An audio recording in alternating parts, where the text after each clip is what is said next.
thinking about those two behaviors, the stealing and lying, what might be some of the underlying needs going on with that, with these foster and adoptive children? Well, I think oftentimes it goes back to some of that same stuff we're talking about with the fight or flight reaction in the brain and learned ways to get their needs met. Maybe they've learned that they can't always be honest about things, or they're going to get into a lot of trouble, or things are going to go badly. Also, it's often I think covering up other ways that they're meeting their needs, like maybe stealing,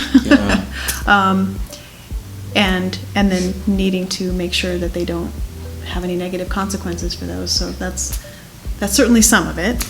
To just feel like you don't even have any possessions that are yours.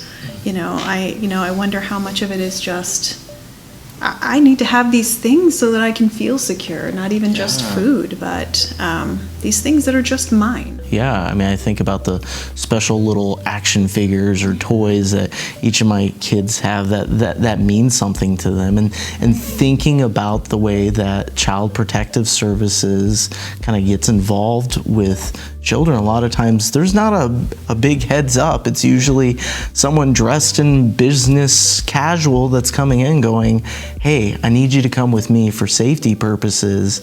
They don't got a lot of time to even plan out what they're grabbing. And so I'm wondering even if there's times where kids have possessions that are they don't know where they are. There are some behaviors that we see too that are they just make them feel better. There's that chemical hit, that dopamine, that they get out of it too. So that's such a different mindset from you're intentionally taking something not to versus ooh, this feels kind of good, and I'm not really thinking outside of that.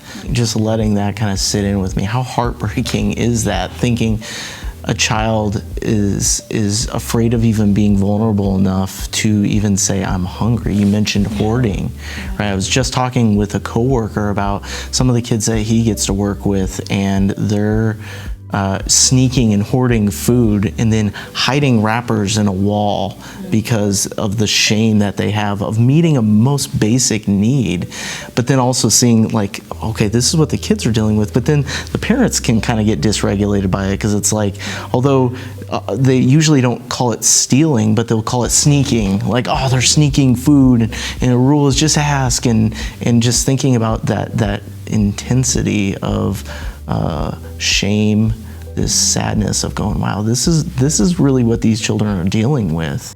Well, thank you for watching this video, and I hope that you were personally encouraged. If you'd like to help us make more videos like this, please consider making a tax-deductible donation and telling your friends and families so that we might continue our work to strengthen families.